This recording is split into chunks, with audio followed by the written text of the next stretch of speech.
My first adult religious experience was when I was 19 as a novice in Cincinnati, Ohio.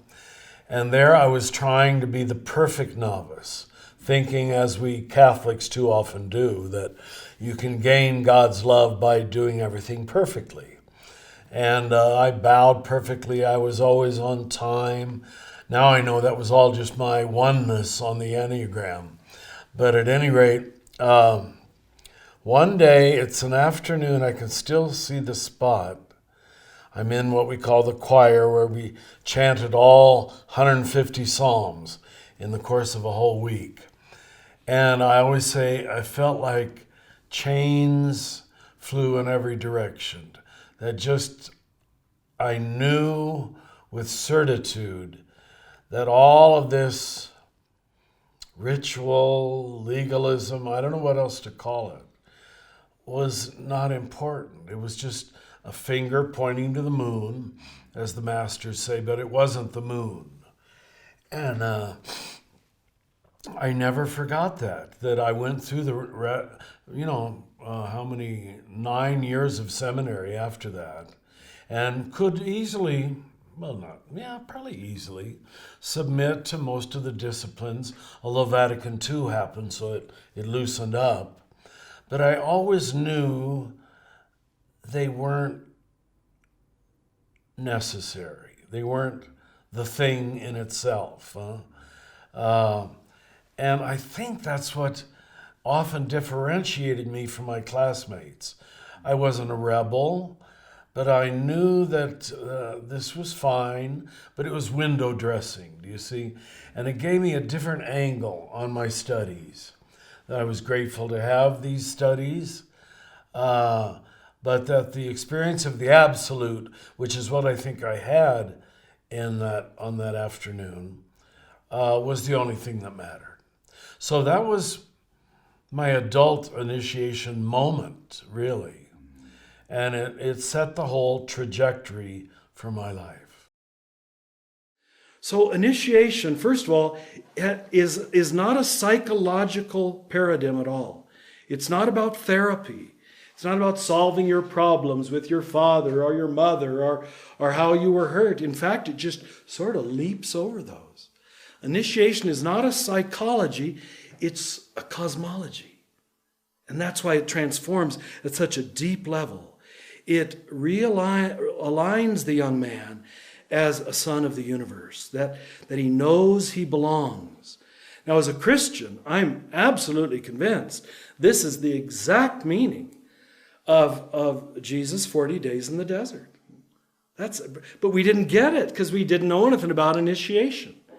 And what he comes out with, if you remember, is a very, very simple message. I'm a beloved and I'm a son. That's all. That's enough. That's enough to change everything. And you can't just know that up here, of course. You have to know it down here in your belly and in your body and all the way through, that you're a beloved and you're a son. Tell us about a time when you felt deep in your soul, I'm a beloved son. That's the heart of the message, the positive message of initiation. I'm a beloved and I'm a son. Related in an intrinsic way, son means. Beloved in a warm way. A time. Well, I guess because I recently returned to the old farm, there was a patch of green grass. Kansas grass isn't very soft or nice. It's crabgrass, rough grass, buffalo grass, as we used to call it. But there was this little patch that could hold my full body.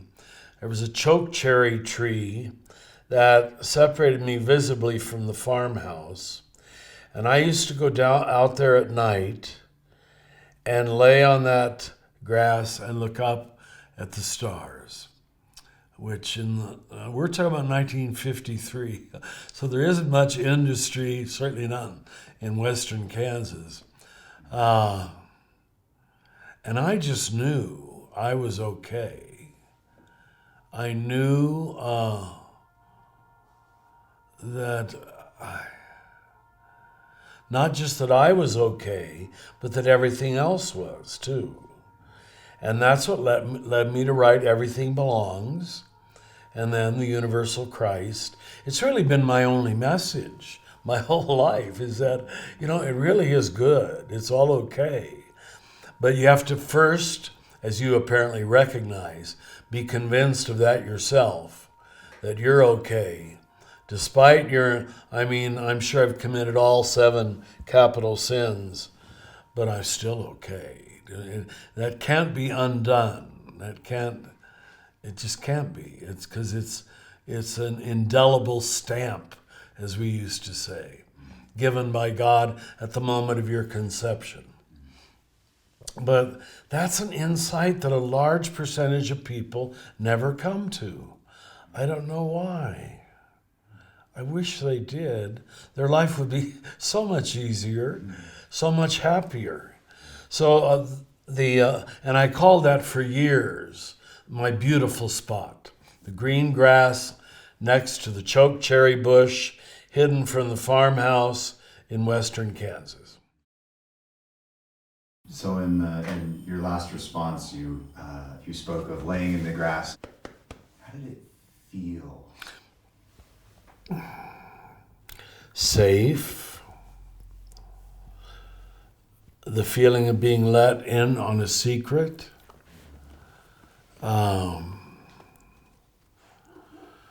Intimate. Like, I've got this thing going with God. Does anybody else have it? I can remember even being very disappointed that a lot of my seminarian friends who were my peers, I liked them, I knew them, but they didn't appear to have it. They didn't appear. They went through all the same rituals that I went through, but there wasn't any freedom or joy to it. It was obligation, duty, responsibility, fear of sin if you didn't do it.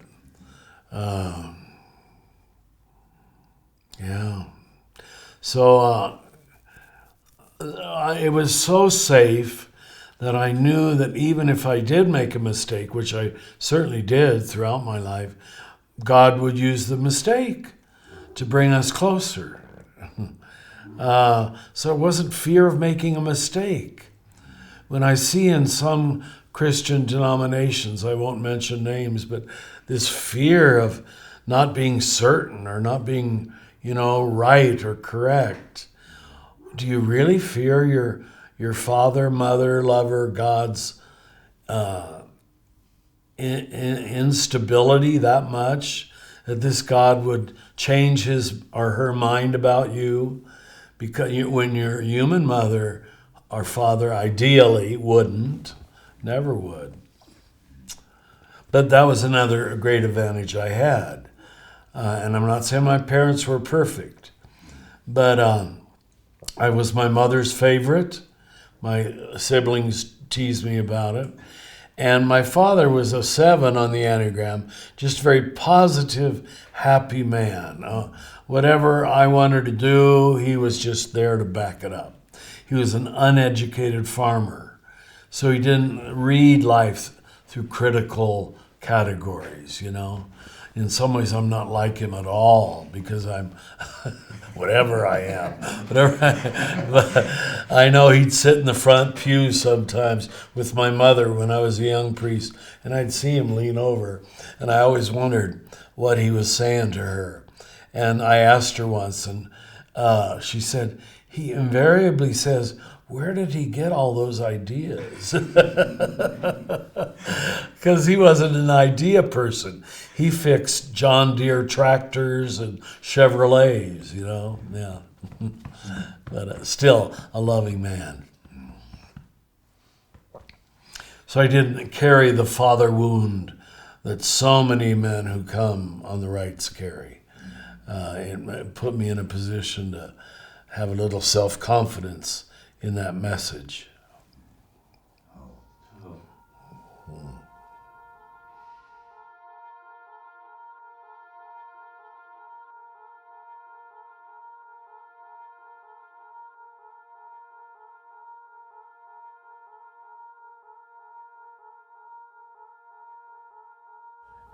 But I must tell you this story. On that first trip, Sharon, my wife, came with me, and we landed at Los Angeles, and we decided to stay overnight in Los Angeles. And both of us woke up at 5 o'clock in the morning, and something inside of us said, we need to go to the Catholic Cathedral in Los Angeles. I think it's called the Tyre Factory because it looks like a tire factory. It's a modern thing. Never been to Catholic church in my life, never anything like that. We compelled, both of us. We arrived there, and as we arrived there, they said, can you do the offering? Now, I thought that means get the money out. But it was about taking the elements up to the front. So we just arrived there, never been in a Catholic church, don't even know what it's all about. And here we are, my wife and I, carrying these elements down this long aisle to the front to be with the priest. And as I was walking down there, I got overwhelmed with the presence of God that I started crying uncontrollably. And as I walked up to the front, I had no idea I was on national television because the Pope had died the night before, and I didn't even know that. And of course, I got out the church in the end, and these reporters all came up. Oh, you must really love God, and all the rest. The Pope and all the rest. I don't know where you guys are, but this has been just a faith journey for me. But it was more than that. My tradition had pulled away so much away from the apophatic type of ministry where there's all these things that we have in Illumin now. And in a sense, it was like I'd come home, rejoining back with something that was lost all those times since the Reformation. And as these two came together, I could take all the strengths from my evangelical background and begin to weave them with the apophatic and all these things that we talk about in Illumin today. And as these two have become friends and joined together like this, there is an outworking. I don't have to be disconnected from my original faith container, and I don't need to be fully over here. I can hold them both together at the same time. And I believe that's the way to go forward. Wisdom is not wisdom until we add and include from where we've come from into where we're going. And from that place where it's always like this, it feels really odd at times, a lot of the time. There's a truth that comes forward from that. It's not this or that, but together. And learning to hold that contradiction, I believe, has been the greatest gift, because that means you can hold it not only within yourself, but with your brother or sister that you're listening to, and indeed the world that we live in. And I believe the changes are going to be the ones that can hold that with great love and serve the world like that. Because love will always win. Always.